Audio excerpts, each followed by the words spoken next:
Bonjour, dans cette capsule, nous allons parler des segments de données partagés. Donc, il faut se rappeler, on est dans le chapitre de la communication interprocessus. On va voir deux types de communication dans cette session. Donc, on va voir la communication de données, donc avec les segments de données partagés et les tubes. Puis, on va voir les communications par notification événement avec les signaux. Donc, segments de données partagés. Chaque processus a un espace d'adressage privé, espace d'adressage virtuel comme on a vu dans la vidéo d'introduction du chapitre 1 sur les systèmes d'exploitation, et accède à la mémoire physique via son espace d'adressage. Cependant, un processus peut créer des segments de données et spécifier qui a le droit d'y accéder. Donc, oui, chaque processus a son propre espace d'adressage privé. Privé, ça dit c'est seulement pour lui, mais on peut décider de créer des espaces d'adressage qui vont pouvoir être partagés par plusieurs processus. Puis on peut définir des règles d'accès, qui a le droit d'y accéder. Pour pouvoir accéder à un segment de données créé, un processus doit d'abord l'attacher à son espace d'adressage, c'est-à-dire le mapper. Donc on ne peut pas seulement y accéder, faire seulement un open, comme on pourrait faire avec un fichier. Ce qu'on doit faire, c'est qu'on doit dire, bon, il y a cet espace-là de données partagées qui existe en mémoire. Je vais commencer par le mapper dans mon propre espace d'adressage privé, puis après ça, je vais l'utiliser. Donc, tous les processus qui ont ce segment attaché à leur espace d'adressage, qu'ils l'ont mappé, vont pouvoir l'utiliser. Donc, on a des appels POSIX qui nous permettent de manipuler les segments de données partagés. Pas oublier d'inclure la librairie sys mman.h. Donc, si vous voulez avoir une petite introduction sur les segments de données partagées, documentation officielle de Linux, vous pouvez consulter la section 7 des Man Pages, SHM Overview. Donc, fonction importante, d'abord juste se rappeler du processus. Il faut le mapper en mémoire, il faut ouvrir un segment de données et le mapper en mémoire. Donc, l'appel système SHM Open permet de créer ou de retrouver un segment de données partagé en mémoire. Il retourne un descripteur de fichier ou moyen en code erreur. L'appel système mmap, qui va être utilisé par la suite, permet de mapper, dans le fond, d'attacher ce segment de données-là à l'espace d'adressage du processus. Ce qui va faire, un coup que cet appel-là va être résolu, on va avoir comme valeur de retour l'adresse du début du segment ou -1 en cas d'erreur. Un coup qu'on a terminé avec ce segment-là, on peut utiliser l'appel système monmap qui permet de détacher ce segment de données-là de l'espace d'adressage privé du processus. Finalement, l'appel système shm onlink permet de supprimer ce segment de données-là. Donc, on a un exemple ici de partage de données entre un père et un fils avec un segment de données partagé. Donc, voici un peu ce qui va se passer. Donc, on va avoir un processus qui va faire un SHM open. N'oublions pas, un open, ça permet de créer ou d'ouvrir un segment de données partagées. Après ça, on va le mapper en mémoire, mais on va aussi faire un fork, on va faire un fils qui lui aussi va faire un mappage dans sa mémoire. Après ça, on va se communiquer, puis on va faire les monmap un coup que le traitement est terminé. Donc, c'est assez simple comme scénario. On va voir le code ressemble à quoi. Donc, on a la fonction main. On va se déclarer un offset dans le fond, on voudrait un segment de données qui fait 4096 octets. Donc, après ça, on dit, bon, on va nommer notre segment de données partagées INF 2610 SHM, qui est en fait le nom contient aussi le path. Donc, ici, on se retrouve dans root du disque dur. Là, c'est le moment de faire SHM open. On va open avec le nom, read-write ou binaire create. Ça veut dire on va l'ouvrir en read-write, puis on va le créer si au besoin avec 0600. Donc, si jamais le file descriptor qui est retourné est -1, on exit 1, ça veut dire exit erreur. Sinon, on continue le programme. Donc, on va créer un fils. Donc, if fork, quand on fait juste if fork, c'est que le résultat est différent de 0, bien évidemment. Donc, on est dans le code du père.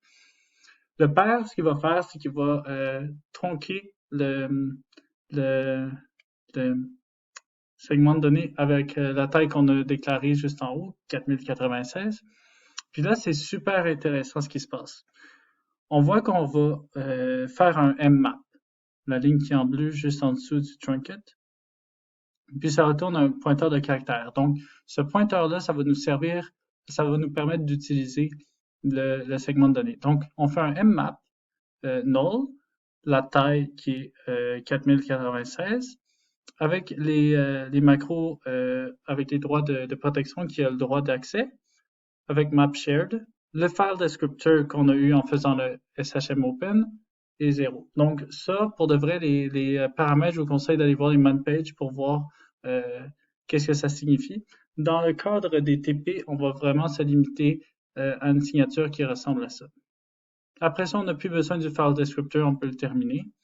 Si jamais le pointeur qu'on a reçu en faisant mmap est null, c'est qu'il y a eu une erreur, donc on fait exit 1. Désolé, il manque une accolade ici. Après ça, on se dit c'est bien beau, on a réussi à ouvrir un segment de données partagé, on va écrire un message dedans. Donc, on se déclare un buffer de 100 caractères qui va contenir notre message, puis on écrit à l'intérieur bonjour du processus, puis là on met notre PID. Après ça, pour écrire le message dans le segment de données, remarquez à quel point c'est intéressant. Donc, on a stocké bonjour du processus, supposons 42, dans message. Ce qu'on va faire, c'est qu'on va copier message dans le pointeur qu'on a eu quand on a fait le mmap. Donc, ce mmap-là, ce char pointer-là, nous permet d'écrire nos données à l'intérieur. On écrit nos données à l'intérieur. C'est le pointeur. N'oublions pas, mmap retourne l'adresse du début de l'espace mémoire qui est partagé. Donc, on copie notre message à ce pointeur-ci. Puis après ça, on fait printf. Bon, OK, on a écrit. Fait que c'est super.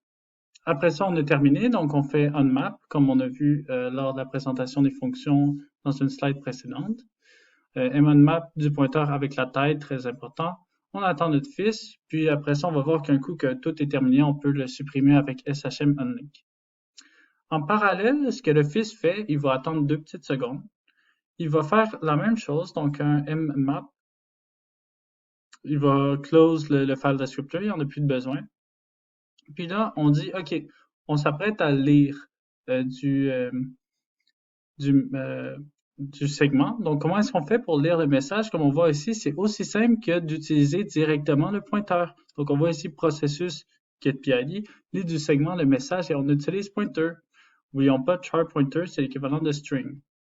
Donc, c'est comme ça qu'il se passe. On va voir l'output, qu'est-ce que ça donne.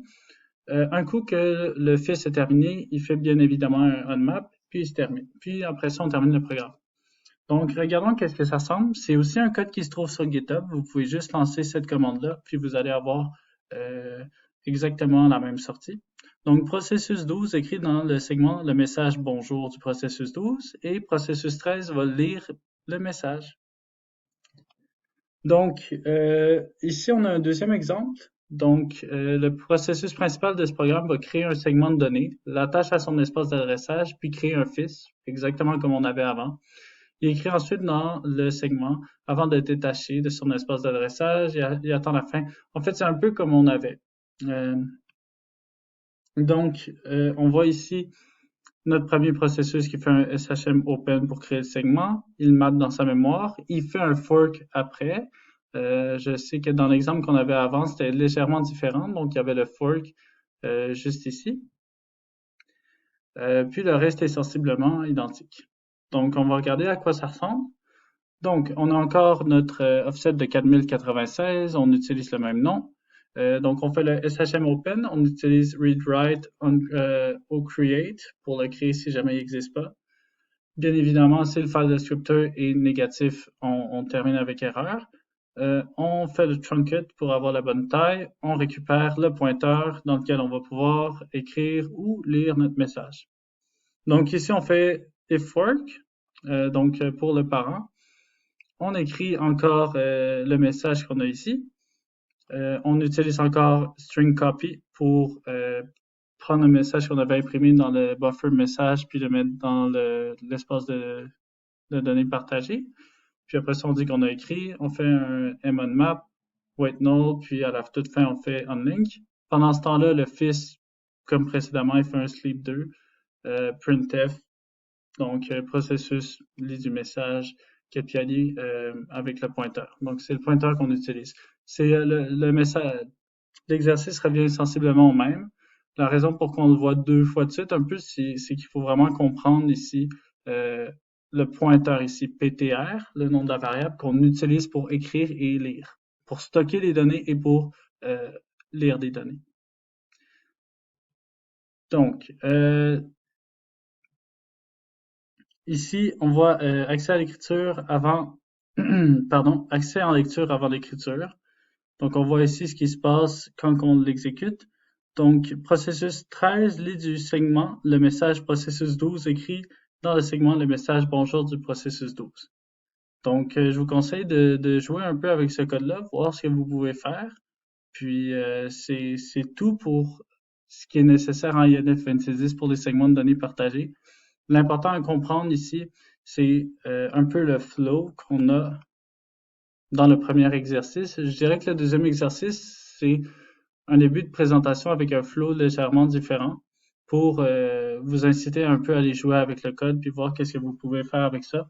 Mais vraiment, ce qui est important de comprendre ici, c'est dans le fond qu'on ouvre ou crée le segment de données partagé avec SHM Open, on le map en mémoire. Après ça, on récupère, après le mmap, un pointeur, char pointer, qu'on utilise soit pour écrire un message ou le lire. Donc, vous allez voir dans les prochaines vidéos sur les tubes et sur les signaux que c'est bien différent comme façon de procéder. Mais l'objectif, c'est vraiment de communiquer en plusieurs processus. Donc, j'espère que vous avez aimé cette vidéo et à la prochaine.